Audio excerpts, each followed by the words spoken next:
Hello students. तो आज हम ये चैप्टर सीखेंगे ट्रायंगल। सो ये 9th क्लास का चैप्टर है और काफ़ी इंटरेस्टिंग है। तो हम सीखते हैं। आपने तो पिछले क्लास में सीखा होगा कि ट्रायंगल क्या होता है। Triangle is a close figure which is bounded by 3 line segments. इसकी 3 साइड्स होती हैं और 3 एंगल्स होते हैं और 3 वर्टेक्स होता है। ये एक इम्पॉर्टेंट थियरम है जो हम सीखते हैं।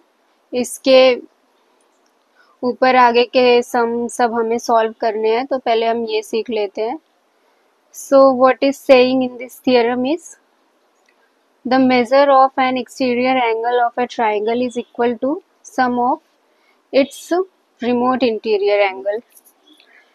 What is saying in the theorem कि जो हमारा मेजर होता है एक्सटीरियर एंगल ऑफ ट्रायंगल का, वो रिमोट इंटीरियर एंगल के सम के इक्वल होता है। इसमें exterior angle of a triangle क्या होता है वो हम देख लेते हैं। तो exterior angle of a triangle होता है ये जो हमारे ट्रायंगल के बाहर एक एंगल बनता है। जैसे हम ट्रायंगल के साइड्स को थोड़ा और बाहर की तरफ एक्सटेंड करते हैं तो ट्रायंगल के बाहर एक एंगल फॉर्म होता है। वो होता है हमारा exterior angle of a triangle. और हमारा रिमोट एंगल कौन सा होता है? यहाँ पे देखिए ये एक्सटीरियर एंगल ऑफ ट्रायंगल है, ये दिस। और हमारा remote angle of a triangle क्या होता है? Remote interior angle of a triangle क्या होता है? जो हमारा एक्सटीरियर एंगल होता है उसका एडजेसेंट एंगल जो होता है उसे छोड़ के जो बाकी के 2 एंगल होते हैं वो रिमोट इंटीरियर एंगल होते हैं। ओके, इस थियरम में यही बोल रहा है कि एक्सटीरियर एंगल हमारा रिमोट एंगल के सम के इक्वल होता है। That means P R S is equal to P Q R and Q P R and P Q R means this and this. इसके इक्वल होता है हमारा एक्सटीरियर एंगल का जो मेजरमेंट होता है। इसे हमें प्रूफ करके शो करना है कि ये कैसे होता है। यहाँ पे देखिए angle P R S is an exterior angle of triangle P Q R. ये पी क्यू आर जो हमारा पी आर एस है वो एक्सटीरियर एंगल है ट्रायंगल पी क्यू आर का। अब हमें ये प्रूफ करना है कि angle P R S is equal to angle P Q R plus Q P R. ये दोनों एंगल का sum angle P R S के इक्वल है, ये हमें प्रूफ करना है। तो कैसे करेंगे? The sum of all angles of a triangle is 180 degree. आप सबको तो पता होगा कि sum of all angles of a triangle is 180 degree. तीनों एंगल ट्रायंगल के तीनों एंगल का सम जो होता है वो 180 डिग्री होता है। तो यहाँ से हमें एक इक्वेशन मिलती है that angle P Q R plus angle Q P R, angle P Q R plus angle Q P R plus angle P R Q is equal to 180 degree. ये हमारा फर्स्ट इक्वेशन हो गया। और हमारा अभी second equation is angle P R Q plus P R S is equal to 180 degree. तो ये क्यों है? Angle P R Q and P R S Y it is equal to 180 degree.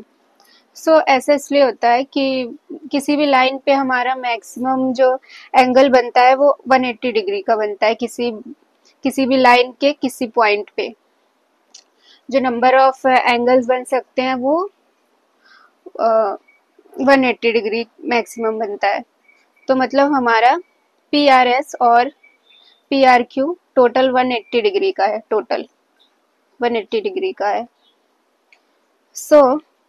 Means in दोनों का सम 180 degree का है. P R Q and P R S is equal to 180 degree. Angles in linear pair बोलते हैं इसे. Okay, so ये from this we got the second equation. So from first and second, इन दोनों इक्वेशन से हमें क्या पता चला कि ये भी 180 डिग्री का है, ये भी 180 डिग्री का है, तो हमारा एक इक्वेशन बन गया. मतलब ये दोनों आपस में इक्वल है क्योंकि दोनों की वैल्यू इक्वल है. So angle P Q R plus angle Q P R plus angle P R Q is equal to angle P R Q plus P R S, because दोनों की वैल्यू 180 डिग्री है, so they are equal. Okay, so from first and second we got this equation that angle PQR plus angle QPR plus PRQ is equal to angle PRQ plus PRS. Okay, so this angle PRQ is common in the equation. इस equation में PRQ common है, तो इसे हम eliminate कर देंगे. इससे हमारा इक्वेशन पे कोई फर्क तो नहीं पड़ेगा. सो हम इसे एलिमिनेट कर देंगे. ओके, सो हमें ये इक्वेशन मिलेगा angle P Q R plus angle Q P R is equal to angle P R S. So यहाँ से हमें ये हमारा कॉन्सेप्ट जो है प्रूव हो गया कि angle P Q R plus Q P R is equal to angle P R S. मतलब जो measure of exterior angle of a triangle is equal to the sum of its remote interior angle. मतलब PRS PQR plus QPR के equal होगा.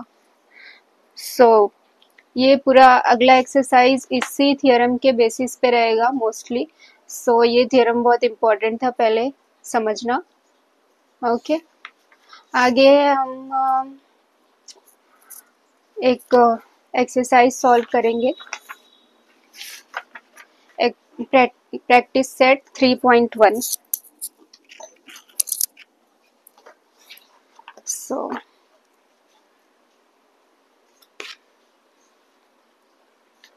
I hope you are getting.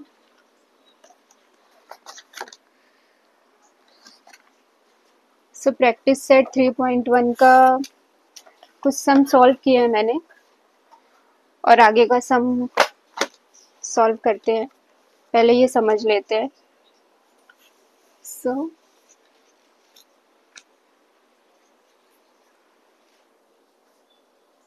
Okay, so see the first question in figure 3.8. in figure 3.8 angle ACD is an exterior angle of triangle ABC. Angle ACD जो है वो exterior angle है triangle ABC का, और angle B given है हमें 40 degree. Angle A is equal to 70 degree. Angle A हमारा 70 degree है which is given. Find the measure of angle ACD. हमें पता करना है कि एंगल ACD का क्या मेजरमेंट है. सो हमने अभी जो थियरम सीखा, on the basis of that we can write that angle B plus angle A is equal to angle ACD, or you can write angle A here and angle B here.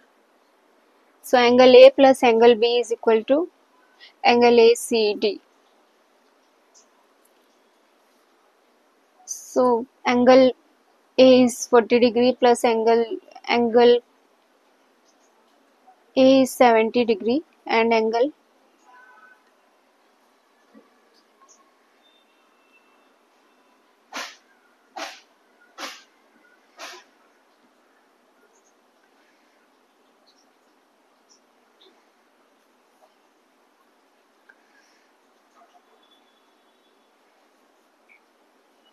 so angle A is 70 degree plus angle B is 40 degree and sum of this is equal to angle ACD। इन दोनों को मिला के हमें angle ACD मिलेगा। और क्यों ऐसा है? क्योंकि sum of remote interior angle is equal to exterior angle of the triangle. Remote angle का सम जो होता है मिला के वो हमारा एक्सटीरियर एंगल ऑफ ट्राइंगल के इक्वल होता है। यहाँ से हमें ये वैल्यू मिल गई। ओके, अभी हमें सेकेंड सम सॉल्व करना है। Second, what is saying in this question? Second, see, I hope you guys are able to see the question properly. Second, in triangle PQR, angle P is equal to 70 degree, angle Q is equal to 65 degree. Then find angle R.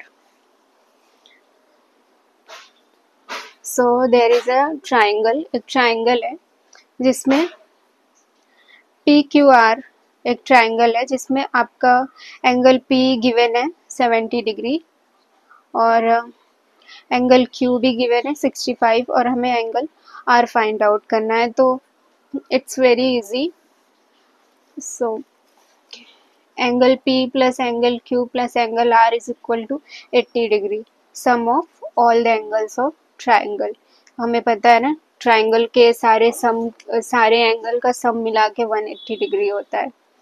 So angle P हमारा 70 degree is given और angle Q 65 plus angle R is not given. Angle R की value हमें नहीं पता है। सो सम of this is 180 degree. हमें यहाँ से ये इक्वेशन मिला, हम इसे सॉल्व करेंगे। इसको इस साइड ले जाके जब हम इसे माइनस करेंगे तो हमें एंगल R मिल जाएगा 45 degree. So I hope you got this and आगे का हम अगले वीडियो में सीखेंगे। Thank you for watching.